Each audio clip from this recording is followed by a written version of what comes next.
ფინანსური ინექციები რუსეთიდან. ჩვენ ვხედავთ, რომ მედიის ბევრი საშუალება საქართველოში უკვე აღარ წმალავს რუსეთის სურვილს მიერთოს, შეიწოვოს საქართველო. ჩვენ ისტორიკოს ლაშა ბაქრაძეს ვესაუბრებით რუსეთის რბილძალაზე და იმ საფრთხეებზე, რომლის წინაშეც დგას ჩვენი ქვეყანა. მაგრამ პირველი კითხვა ლაშა ამგვარი მექნება, რატომ გაურბივართ ჩვენ რუსეთიდან? ეს არის ისტორიული მეხსიერების მიზეზით თუ პრაგმატული არჩევანია ქართული საზოგადოების? გაურბივართ რუსეთს, დიახ. სწორად ჩვევით ალბათ. გასაკვირველია, მე ყოველ შემთხვევაში ვთქვი, სწორად ვიქცევით. ერთი ის უბრალოდ ჩვეულებრივად ვთქვათ, აი წარმოვიდგინოთ 200 წლის განმავლობაში და მეტი ჩვენ ვიყავით რუსეთის ხმა და მე მგონია 200 წლის შემდგომ უბრალოდ ადამიანს საზოგადოებას ერს შეუძლია გადაწყვიტოს რომ აღარ უნდა იგივე განმეორდეს. ასე რომ ეს ძალიან ბუნებრივი პროცესი, ისე როგორც არჩევნების დროს ადამიანი შეიძლება ერთხელ, ორჯერ აირჩიოს ერთი და იგივე მთავრობა და შემდგომში გადაწყვიტოს რომ რაღაცა ახალი უნდა. ეს ერთი. მეორე, სრულიად პრაგმატული თვალსაზრისით, რუსეთი არის ჩამორჩენილი ქვეყანა. რუსეთი არის როგორც პოლიტიკურად ჩამორჩენილი ქვეყანა, ჩვენ ხედავთ დღეს საითკენ წავიდა რუსეთი, ეს არის მე-19 საუკუნის უკეთეს შემთხვევაში იმპერიალისტური აზროვნება და მეორე ტექნიკური თვალსაზრისით, ფინანსური თვალსაზრისით, სხვა და სხვა სამართლებრივი თვალსაზრისით რუსეთი ყველა ამ დარგში არის ჩამორჩენილი ქვეყანა და რატომ უნდა უნდოდეს საქართველოს ამ ჩამორჩენილ ქვეყანასთან იყოს ასოცირებული, რატომ უნდა იყოს მასთან თქვათ ისეთივე დამოკიდებულებაში, როგორც მაგალითად წინათ იყო, შეიძლება სახეცვლილად მას ემორჩილებოდეს, მოსკოვში წრებოდეს საქართველოს ბედი. სრულიად პრაგმატულად, კეთილდღეობის თვალსაზრისით. ეს არის ორი მიზეზი, ისტორიული მეხსიერება ერთის მხრივ და მეორეს მხრივ პრაგმატული არჩევანი ჩვენი ქართული საზოგადოების. ისტორიული მეხსიერება ჩვენ შეგვიძლია ვთქვათ, რომ შეიძლება გარკვეულ ნაწილში საზოგადოებაში პირიქით ისე როგორც მაგალითად აი ვთქვათ გაუპატიურებულს რაღაცა გარკვეულწილად აქვს დამოკიდებულება გამოპატიურებლის მიმართ, ასეთიც არის სასაკვირველი. ხა სხვანაირად მე ვერ ახსნი იმ გარკვეულ სიმპათიებს, რომელიც არსებობს საზოგადოებაში რუსეთის მიმართ, რადგანაც არანაირად მაგალითად პრაგმატული თვალსაზრისით ეს გამართლებული არ არის. რაიმე რომ იყოს რუსეთში ისეთი, რომელიც ჩვენ მოგწონს, ან შეიძლება მოგვეწონოს, მაშინ ვიტყოდით რომ კი, მაგრამ მე ვფიქრობ, რომ ეს გარკვეულწილად სწორედ ისტორიული მეხსიერება არის, 200 წელი რო იყავ ვიღაცასთან და მიჩვეული ხარ ამას. თუმცა ამ 200 წლის განმავლობაში და მეტი ხნის განმავლობაში ჩვენ ურთიერთობებში იყო სხვადასხვაგვარი ურთიერთობები გქონდა ჩვენ და რუსეთს. იყო მათ შორის დაძაბული პერიოდებიც. იმავე მე-19 საუკუნის დასაწყისში განსაკუთრებით, როდესაც ჩვენ რამდენიმეჯერ ავჯანყდით რუსეთის იმპერიის წინააღმდეგ. ეს არის მე-20 საუკუნის დასაწყისიც და ეს არის უკვე მე-20 საუკუნის მიწურულსაც, როდესაც რუსეთმა სისხლიანი რეპრესიები, ახალი ტალღა დაიწყო სისხლიანი რეპრესიებისა. როგორ ფიქრობ, ქართული საზოგადოების იმ ნაწილს, რომელსაც გარკვეული ნოსტალგია აქვს, ეს არ ახსოვს? ახსოვს, მაგრამ როგორც ჩანს, ამას იმდენად მნიშვნელოვნად არ მიირჩევს. აი, როდესაც ჩვენ საუბრობდით და აი, როდესაც ახსენეთ იგივე soft power-ი, ესე იგი მსუბუქი ძალა, უნდა ითქვას, რომ რუსეთიდან წარმოუდგენლად დიდი პროპაგანდა მოდის. ჩვენ 200 წლის განმავლობაში ამ რუსულ პროპაგანდაში ვიყავით მოქცეულები, განსაკუთრებით საბჭოთა პერიოდში, როდესაც ქვეყანა ჩაკეტილი იყო სრულიად და პრინციპში სხვა რაღაცა აზრის ჭაჭანი არ იყო და თავისუფალი დისკუსია საზოგადოებაში არ არსებობდა. თუნდაც იგივე მე-19 საუკუნეში მეტნაკლებად მაინც თავისუფალი იყო ქართული საზოგადოება და შეეძლო ესაუბრა ამა თუ იმ მტკივნეულ საკითხზე.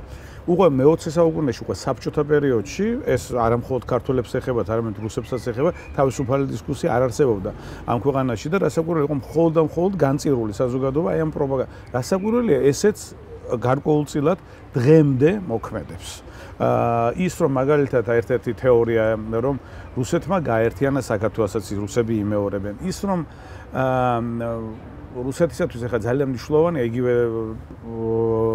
იგივენაირად ექცევა ახლა მაგალითად უკრაინას, რომ არ შემდგარი სახელმწიფო. აი ამ დიდ უზარმაზარ ტერიტორიაზე რუსეთის იმპერიისა რუსული წარმოდგენით და ეს გარკვეულწილად როგორც ჩანს, აი ამ ქვეყნებშიც მოქმედებს, რომელიც დაპყრობილი ყავდა რუსეთს, რომ ამ ქვეყნებს არ შეუძლიათ რომ იყვნენ დამოუკიდებელი. მათ ჭირდებათ ვიღაცა პატრონი, ასე ვთქვა და პატრონი, კარგი პატრონი, ეს არის რუსი. რუსის წარმოდგენით. ეს გარკვეულწილად რასაკვირველია დღესაც მოქმედებს, იმიტომ რომ საქართველოს საზოგადოება მიჩვეულია ამ განუმეორებლად დიდი ხნის განმავლობაში კოლონია იყო სხვა ქვეყნებისა, რომ ეძებოს პატრონი. და ამჟამად შეიძლება ითქვას, რომ ცოტათი უკმაყოფილო არის აი ამ სასურველი პატრონის ვერ მოძებნითა, რადგანაც მაგალითად ჩვენ გვეგონა რომ ევროპა და თქვათ ამერიკის შეერთებული შტატები საქართველოში ძალიან საქართველოს ძალიან სერიოზულად ამოუდგებოდნენ მხარში და ეს ვერ მივიღეთ თითქოს. ანუ მოლოდინები იქმნება ძალიან დიდი. ვერ ვიტყვით რომ სერიოზულად არ ამოუდგენ მხარში. გასაკვირველია ამოუდგენ, მაგრამ მოლოდინი ყოველთვის საზოგადოებაში გარკვეული პოლიტიკური ძალების მიერ სამწუხაროდ იმ ძალების მიერაც რომლებიც პროდასაულურებად ითვლებიან, უფრო დიდ მოლოდინს ქმნიან საზოგადოებაში და მერე წინასწარ არის ეს დიდი მოლოდინი განწირული იმისათვის რომ მოხდეს რაღაცა განხიბულა და თქვათ რომ აი ხედავთ რა ქვია ევროპას ამდენი ხანია მაგალითად ნატოში გვინდა მოხვედრა, ნატოში ვერ ხვდებით, იმიტომ რომ სულ ყოველთვის გვეუბნებიან დღეს თუ არა ხვალ მოხვდებით ნატოში. ის რომ ეს საკმაოდ გრძელი გზაა გასავლელი, მაგალითად ამაზე არ არის საუბარი. ჩვენზეც არის ალბათ ბევრი რამე დამოკიდებული. რასაკვირველია, ქვეყნაში მიწდება, რასაკვირველია. დასავლეთზე. თავისთავად ცხადია. ამიტომაც აი საზოგადოებას აი ეს ადამიანებიც კი, რომლებიც პროდასავლებიან და პოლიტიკაში არიან, ისინი არ უხსნიან საზოგადოებას როგორი რთული პროცესების გავლა მოუწევს საქართველოს თუნდაც ევროინტეგრაციისათვის. რა მოგება შეიძლება ჰქონდეს მაგალითად დღეს უკვე ასოციაციის ხელშეკრულებას, ესეც კი საზოგადოებისათვის ცხადი არ არის, იმიტომ რომ მოელიან უკვე რაღაცა გარკვეულ წარმატებას ხვალ და ზეგ და ეს ხვალ და ზეგ ეს წარმატება რო არ იქნება არის აი ეს გულის აცრუება ჩადებული წინასწარ ამ ქმედებაში, რასაც რასაკვირველი რუსული პროპაგანდა ყოველთვის ძალიან ადვილად იყენებს. ლაშა, შენ ახსენე რუსეთის ბილი ძალა და პრინციპში ამაზეც სურდა საუბარი. როგორ ფიქრობ, ერთის მხრივ რამდენად პირდაპირია ეს ბილი ძალა, თქვათ პროპაგანდის კუთხით და არსებობს თუ არა ერთგვარი ირიბი ან ფარული პროპაგანდა, მაგალითად სიძულვილის ენის ტირაჟირება ან სხვათა მიუღებლობის ტირაჟირება არის თუ არა ეს რუსული ნარატივის ნაწილი, რუსეთის სტრატეგიის ნაწილი. რომელიც ესე ღიად არ ჩანს შესაძლოა, მაგრამ პრინციპში მაინც ჯდება იმ საერთო ჩარჩოში, რომელსაც რუსეთის რომლის ინტერესიც აქვს რუსეთს. ძალიან ძნელია ვისაუბროთ და გავყოთ ერთმანეთისგან, სად არის აი პირდაპირ მიზანმიმართული რუსული პროპაგანდა და სად არის, თქვათ, გავლენები რუსეთის მხრიდან. ეხლა უბრალოდ რო ავიღოთ, თქვენ დაინახავთ, მიუხედავად იმისა, რომ 25 წელი გავიდა, მას შემდეგაც საქართველოს დამოუკიდებელი არის, ამ ყოველშემთხვევაში გამოცხადებულია დამოუკიდებლობა. მიუხედავად ამისა, ჩვენ უაღრესად მიწებებულები ვართ დღემდე რუსულ მედიაზე. რუსული მედიის ენა ქართველი ჟურნალის ესმის, არ ვამგულისხმობ ლინგვისტურად, ხოლმე შინაარსობრივადაც ესმის. და ვთქვათ, ამის შემდგომში გადმოტანა ხდება ქართულ სივრცეში. არ არის აუცილებელი ამისათვის, რომ წარმოვიდგინოთ, ამის უკან დგას პირდაპირ მიზანმიმართული რუსული პოლიტიკა, სადაც მაგალითად რასაკვირველი არის მედია, საქართველოში რომელსაც პირდაპირ რუსეთი უხდის ფულს და არის მედია, რომ ავიღოთ, თქვათ, ისეთებიც, რომლებიც აი ღიად არიან არა პრორუსული, ვთქვათ, არის პროდასავლური და ასე შემდეგ. ისინიც კი უბრალოდ ამისათვის არის საჭირო, რომ შეხედოთ საინფორმაციო გადაცემებს. ძირითადად ნიუსები არის რუსული მედიიდან აღებული. და ამისი გადამოწმებაც კი არ ხდება. რასაკვირველი ეს გარკვეულ ტენდენციას აჩვენებს საქართველოში ამდენად ვართ დღესაც დამოუკიდებულები რუსეთზე და რასაკვირველია ჩვენ როდესაც ვიცით რომ სრულიად მთლიანი რუსული მედია უმცირესი გამონაკლისების გარდა არის სრულიად მართული სახელმწიფოს მიერ რასაკვირველია ასეთ შემთხვევაში გამოდის რომ ჩვენ გადმოგვაქვს ეს მართული მედია. ასევე მაგალითად ძალიან ხშირად მიხსენებია მაგალითები ამის გავსი და ბოდიში ვიხდი რომ ვმეორდები. აი მაგალითად ქართული ჟურნალისტი იმეორებს რუსული მედიის მიერ შექმნილ გარკვეულ ტერმინებსაც კი. აი ვთქვათ, შესაძლებელია ქართული მედია ყვებოდეს ისტორიას, რომ ჩეჩნები მაგალითად ებრძვიან რუსებსა და ებრძოდნენ ვთქვათ რუსებს და ისინი გაანადგურა რაღაცა სამხედრო ძალამ რუსულმა, ხო? ამაში ისინი იყენებენ რუსულ ტერმინოლოგიას. ამბობენ ჩეჩენი ბოევიკები, ჯერ ესეთი რა ქართულია ბოევიკი, ჩეჩენი ბოევიკები რუსმა სამართალ დამცველებმა განადგურეს. შეიძლება შინაარსობრივად ყვებოდეს პირიქით რა საშინლელება ხდება ჩეჩნეთში, მაგრამ ლინგვისტურად გამოდის, რომ ერთი იცავს სამართალს, ანუ კარგია და მეორე მხრივ არის ბოევიკი, რომელიც აშკარად არის კონოტირებული როგორც ნეგატიური სიტყვა. ანუ იმდენსაც კი არ ფიქრობს ქართული მედიის წარმომადგენელი, როდესაც რუსულ ტერმინებს იყენებს, რომ ამითი ასხავს, ასე ვთქვათ, რუსული პროპაგანდის წისქვილზე წყალს. რა არის აი აქედან გამოსავალი პრევენცია, რა პრევენციულ ზომებს უნდა მიმართოს სახელმწიფო. მაგალითად არსებობს ესეთი მოსაზრება იმის თაობაზე, რომ რუსული არხები უნდა გაითიშოს. თქვენ როგორ ფიქრობთ ამასთან დაკავშირებით? პირადად შემოსაზრებაა, რომ ამის განხილვა სულ მინიმუმ შეიძლება და ეს სულაც არ იქნება თქვა გამოხატვის თავისუფლების შეზღუდვა უსაფრთხოების ინტერესებიდან გამომდინარე. უსაფრთხოების ინტერესები ყოველთვის საშიში ტერმინია, იმიტომ რომ ყოველთვის შეიძლება ბოროტად იქნას გამოყენებული, მაგრამ როდესაც ქვეყანა იმყოფება აშკარად საომარ მდგომარეობაში რუსეთთან. და ეხლა ეს საომარი მდგომარეობა, მაგალითად დასავლეთელებს ძალიან ხშირად მე მიხდება ხოლმე, რომ აუხსნა 2008 წელში უბრალოდ ომი გადავიდა ცხელ ფაზაში. და ისედაც მთელი ამ წლების განმავლობაში, იმაზე აღარ ვლაპარაკობ, რასაკვირველად ცხელი ფაზებით იყო სავსე ეს ომი, არსებობდა ცივი ფაზები ომის და დღესაც ვიმყოფებით ჩვენ ცივ ფაზაში. როდესაც ქვეყნის ტერიტორიის დიდი ნაწილი არის ოკუპირებული, იქ დგას რუსული ჯარი, ჩვენ უნდა ღიად და ყოველგვარი მიკიბ-მოკიბის გარეშე ვთქვათ, რომ ჩვენ ვიმყოფებით რუსეთთან საომარ მდგომარეობაში. და არ შეიძლება, როდესაც ქვეყანასთან ხარ ომში, თუნდაც ეს იყოს ცივი ფაზა ამ ომისა, ამავე დროს ეძლეოდეს ამ ქვეყნის მედია საშუალებებს აქ აი ესეთი პარპაში საშუალება, როგორც საქართველოში არის. ამიტომაც მე სრულიად მომხრე ვარ იმისი, რომ აიგრძელოს ყოველ შემთხვევაში საკაბელო ტელევიზიებში, რაც გაკეთებადია, აიგრძელოს. ჩვენ ვერ ავგზავნებთ და მე არ ვარ იმის მომხრე, რომ მაგალითად რაღაცა სპეციალური შენაერთები არსებობდა, რომელიც აუვარდებიან ადამიანებს და წაართმევენ მაგალითად, რა ქვია, თეფშს, სატელიტურს, ამას ვერ გავაკეთებთ. ვერც ინდივიდუალური გადაწყვეტილებაა საბოლოო ჯამში. ვერც ინტერნეტს ვერ დავკვეთა, მაგრამ როდესაც კაბელით გაუთავებლად მხოლოდ რუსული ტელეარხები გადაიცემა ქართულ სივრცეში, მე ამის აბსოლუტური წინააღმდეგი ვარ, არ შეიძლება მტერი სახელმწიფოს საინფორმაციო წყაროებს მისცე ამის საშუალება, მიუხედავად იმისა, რომ შესაძლებელია ეს ვიღაცისათვის საყვარელი და პოპულარული იყოს. მაშინ ამან კეთილი ინებოს და იყიდოს სპეციალური, სწორედ ესეთ სატელიტური მიმღები. და უყუროს ამდენ და ვისაუბროთ ყოფით კულტურაზე. რამდენად იგრძნობა ყოფით კულტურაში რუსეთის გავლენა. გულისხმობ როგორც ვთქვათ, მას კულტურას პრინციპში საბოლოო ჯამში პოპ კულტურას შეგვიძლია რაღაც კონკრეტულად დავაწვრილმანოთ.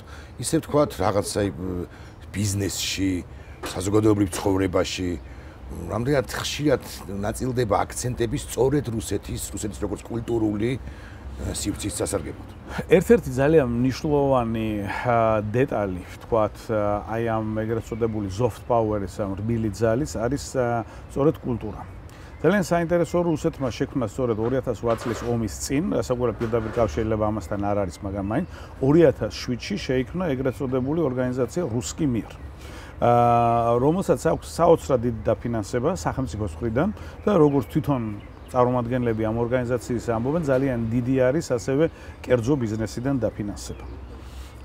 რასაც სრულად არ გამოურიცხავთ, განს კერძო ბიზნესიც ფაქტობრივად სახელმწიფოს დაკვეთას ასრულებს რუსეთში და რასაკვირველად მათზეც იქნება ზეწოლა. და აი ესეთი ორგანიზაციები დიდ პროპაგანდას ეწევიან არა მხოლოდ საქართველოში, ასე ვთქვათ, მთელი მსოფლიოს მასშტაბით. ჩვენ ვხედავთ არა მხოლოდ საქართველოში, არამედ მართლაც ევროპის უმრავლეს ქვეყნებში არის რუსული ტელეარხები და რადიოც ამასობაში, ვებსაიტები და ასე შემდეგ. უზარმაზარი თანხები იდება ამას, აი Russia Today და მისი ქვეჯგუფები, როგორც აი მაგალითად გერმანიაში, დიდ ბრიტანეთში არის Sputnik რადიო. ეს არის ერთი მხარე და ამ მხრივ აშკარად შეიმჩნევა, რომ რუსეთის ხელისუფლებამ პირდაპირ ბრძანება აქვს გაცემული, რომ ყოფილ რესპუბლიკებში, უპირველეს ყოვლისა საქართველოში, უფრო მეტი რუსული კულტურის პროპაგანდა მოხდეს და ეს ნამდვილად შეუერაღებელი თვალითაც ელემენტარული ურთიერთობა თუ გაქვს კულტურულ სფეროსთან საქართველოში, ამას შეამჩნევთ ძალიან ბევრი კულტურის წარმომადგენელი რუსეთია, მე არ ვიძახი, რომ ესენი ყველანი აგენტები არიან, მათ მიეცათ საშუალება, მათ აძლევენ ფინანსებს და ისინი დარწმუნებულია სრულიად სიამოვნებით ჩამოდიან საქართველოში, მათ უნდათ რაღაცა კულტურული ურთიერთობა დამყარება. და მაგრამ გარდა ამისა, ძალიან დიდ როლს თამაშობს რასაკვირველია ეკლესია და ეკლესია და ეს ერთმორწმუნეობის პოსტულატი, რომელიც ძალიან ხშირად მეორდება, არის ასევე ამ მხრივ საკმაოდ კარგი ინსტრუმენტი რუსული გავლენის მოსაპოვებლად საქართველოში რუსეთისათვის და ამასაც სასაკვირველია საოცრად კარგად იყენებენ. მე ვფიქრობ, რომ ეს გავლენები აშკარა არის და ყოველ შემთხვევაში ბოლო 1-2 წლის განმავლობაში ყველასათვის ცხადი უნდა გამხდარიყო, ვისაც არ უნდა რომ თვალი დაითხაროსა და დაიბნელოსა და თქვას რომ თითქოს არაფერი არ ხდება. და ბოლო კითხვა ლაშა. და კიდევ ერთ ვიტყოდი, კიდევ ერთ დავამატებდი, ასევე განათლების სფერო არის ძალიან მნიშვნელოვანი და ჩვენ ვხედავთ, რომ ახლა ძალიან ბევრი სტიპენდიები გაიცემა რუსეთში იმისათვის, რომ ქართველი სტუდენტები წავიდნენ რუსეთში. ერთხელ ჩემთვის გასაგებია, რომ ვიღაც ახალგაზრდა ადამიანისათვის, რომელსაც აძლევენ კარგ სტიპენდიას, მისთვის საინტერესოა, რატომ არ უნდა წავიდეს, ვთქვათ, იმ ქვეყანაში, სადაც ესეთი სტიპენდია არის, რადგანაც უკეთესი არის ხარისხობრივად სწავლება და მეორე მხრივ უნდა ითქვას, რომ ჩვენ გვაქვს დიდი გამოცდილება, აი საბჭოთა ისტორიას ვინც სწავლობს, ყველა მიცის, როგორ ხდებოდა ამ სტუდენტების გადაბირება და ეს არ ეხება ქართულ სტუდენტებს, ასაკობრივ ქართულ სტუდენტებს საბჭოთა კავშირში ვიყავი და ეხებოდათ, მაგრამ არა იმდენად რამდენადაც ვთქვათ, იგივე აფრიკაისა და აზიისა და ლათინური ამერიკის ქვეყნებიდან ჩასული სტუდენტების დიდი ნაწილი როგორ გახდა საბჭოთა აგენტი და როგორ მუშაობდა ის საბჭოთა კავშირის საკეთილდღეოდ. ამისი დიდი საშიშროება რასაკვირველი არის და ძალიან საინტერესოა, რომ აი სწორედ ახლა ხდება ეს ჩვენს თვალწინ, რომ სტუდენტების შორის მიმდინარეობს აი ამ პროპაგანდა, აი ამ სტიპენდიებისა რუსეთში სწავლის და ასე შემდეგ. ხა რუსეთი რომ ბევრად ჩამორჩება თუნდაც განათლების დონით ცივილიზირებულ სამყაროს, ესეც ცხადია, მაგრამ ოდესაც არ აქვს ადამიანს საშუალება ისწავლოს ამერიკაში, დიდ ბრიტანეთში, დასავლეთ ევროპაში საერთოდ, რასაკვირველია ასეთ შემთხვევაში თუ მას ექნება სტიპენდია, წავა რუსეთში და ისწავლოს. საფრთხეებზე, რუსეთის კულტურის გავლენაზე, იმ გამოწვევებზე, რომლებიც არის საქართველოს წინაშე, ჩვენ ვესაუბრებოდით ისტორიკოს ლაშა ბაქრაძეს.